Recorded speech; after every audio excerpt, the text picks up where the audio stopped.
El delito de homicidio y el delito de asesinato suelen ser dos figuras que se confunden bastante a la hora de poder identificarlas en un caso en concreto. Es por ello que el ensañamiento forma parte de los elementos que identifican o que diferencian un asesinato de un homicidio. Pero antes de poder realizar esta distinción, vamos a empezar con definir qué es un delito.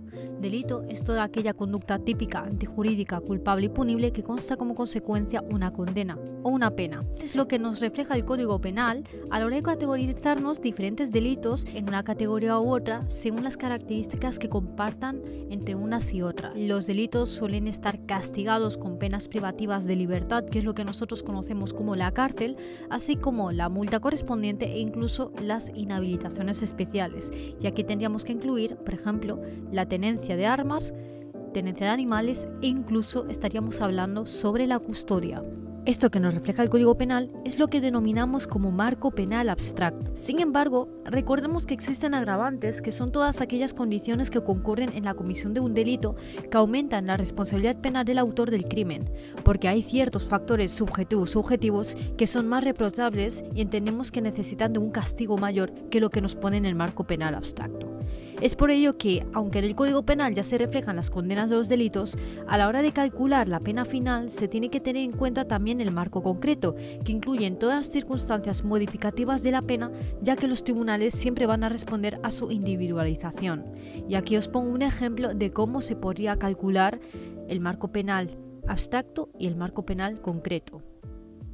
Prácticamente podemos llegar a atenuar ese delito o lo podemos llegar a agravar. En este caso vamos a enfocarnos en el artículo 22.5 del Código Penal, que nos hace una definición rápida sobre el ensañamiento. Su concepto como tal ya lo podemos ver concretado, como aumentar deliberada e inhumanamente el sufrimiento de la víctima, causando hasta padecimientos innecesarios para la ejecución del delito. Ensañamiento también lo podemos ver dentro de la definición del asesinato, que recordemos que son unos elementos que pueden distinguir un homicidio de un asesinato, y esto lo encontramos en el artículo 139 del Código Penal. Será castigado con la pena de prisión de 15 a 25 años como reo de asesinato el que matare a otro concurriendo a algunas circunstancias siguientes: con alevosía, por precio, recompensa o promesa, con ensañamiento, aumentando deliberada e inhumanamente el dolor del ofendido, o para facilitar la comisión de otro delito o para evitar que se descubra. Un ejemplo de eso que podría poner es que Juan le asesta un golpe a Luis derribándolo en el suelo. Tienen un cuchillo en mano y le asesta 20 cortes en sus extremidades para después echarle gasolina y prenderle fuego, teniendo como objetivo final causar la muerte de Luis. Sin embargo, para entender bien el ensañamiento no basta con entender la definición, tenemos que entender también cuál es su naturaleza jurídica, cuál es su fundamento, cuál es su razón de ser. Es por ello que podemos decir que se le puede atribuir una doble naturaleza jurídica, porque no solo agrava la gravedad del injusto, sino que también incrementa el desvalor del resultado y el desvalor de la acción. En cuanto al mayor desvalor del resultado, podemos recurrir a Mirpuig, que expresa que el ensañamiento aumenta lo injusto penal del hecho porque hace que la conducta extienda su lesividad material más allá de la propia del delito y porque expresa un mayor desprecio de la dignidad humana. Por lo que también podemos decir que añade un ataque a este bien jurídico constitucional. Dicho concepto se puede contemplar con el argumento de Quintero Olivares, de que el ensañamiento aumenta el injusto, puesto que al bien jurídico ofendido por el delito se añade la ofensa aumentada a la dignidad y al sentido humanitario. Además de ello, el precepto del artículo 22.5 del Código Penal exige que se lleve a cabo la acción de forma inhumana y por lo tanto eso incorpora un elemento en la culpabilidad que lo acaba agravando.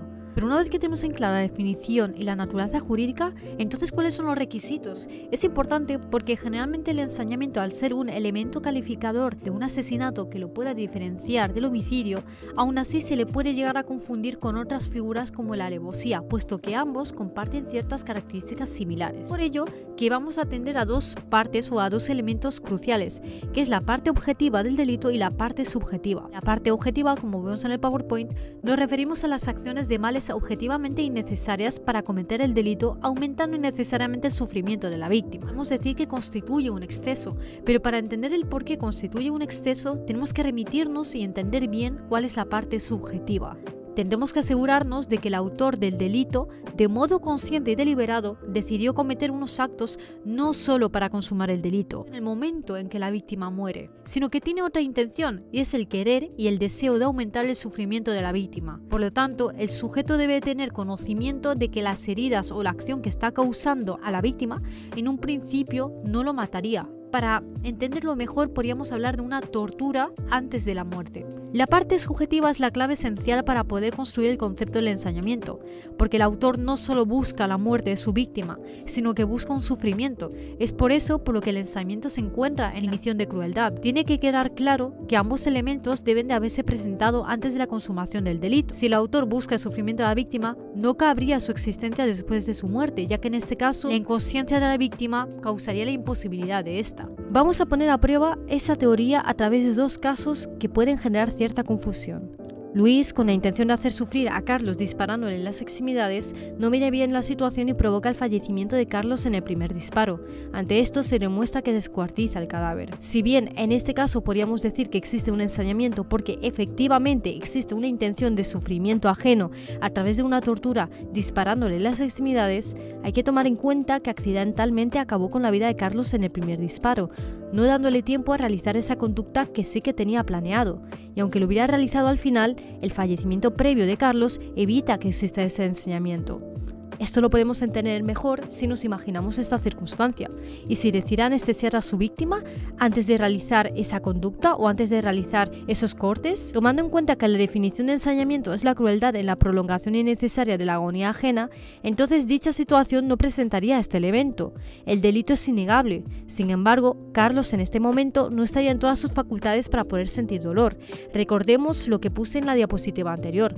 Para que exista un ensañamiento, la víctima debe de sufrir ese dolor físico. Suele ser frecuente en los casos de abuso sexual donde la inconsciencia de la víctima sumado a la acción del autor del crimen marca la existencia de un delito contra la integridad moral del artículo 173 del Código Penal, pues este no exige solo la producción de un sufrimiento físico, sino la inflicción de un trato degradante atentatorio a su dignidad. Pueden haber muchos casos en los cuales el autor del crimen decide, por ejemplo, drogar a su víctima antes de realizar ese delito. Pero esto originaría otra duda.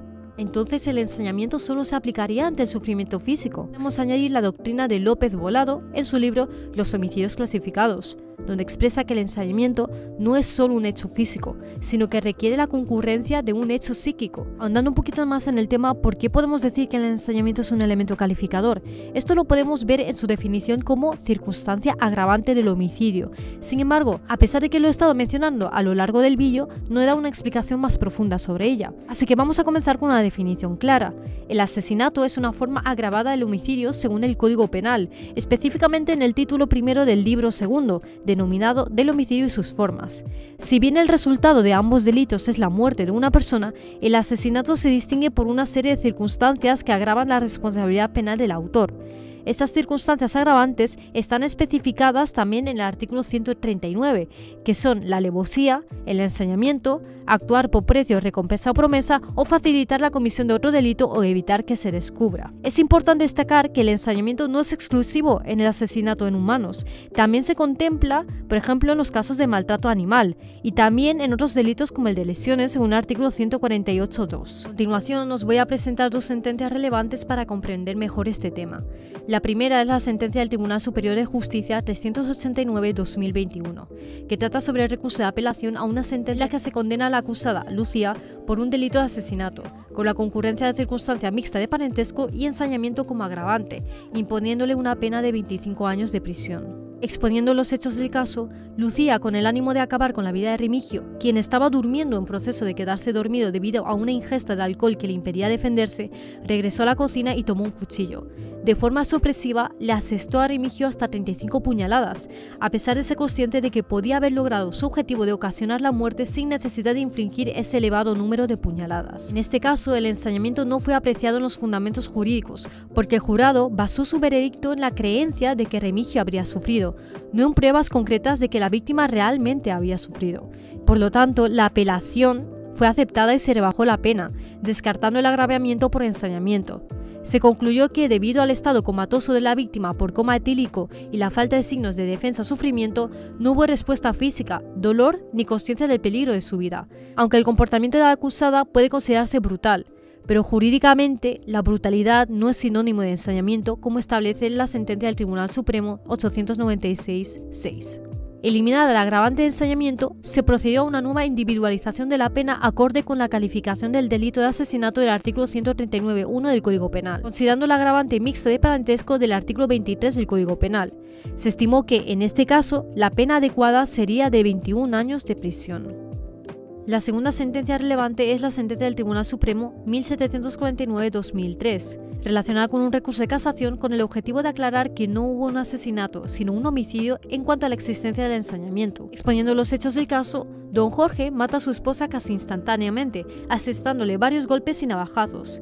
Se probó que se trataba de 11 puñaladas en total, buscando no solo la muerte, sino aumentar innecesariamente el dolor de la víctima. El representante del querellado argumentaba que no podría haber agravante del ensañamiento, ya que, según los informes periciales, la muerte de María Teresa se produjo de forma rápida, tardando en morir pocos minutos.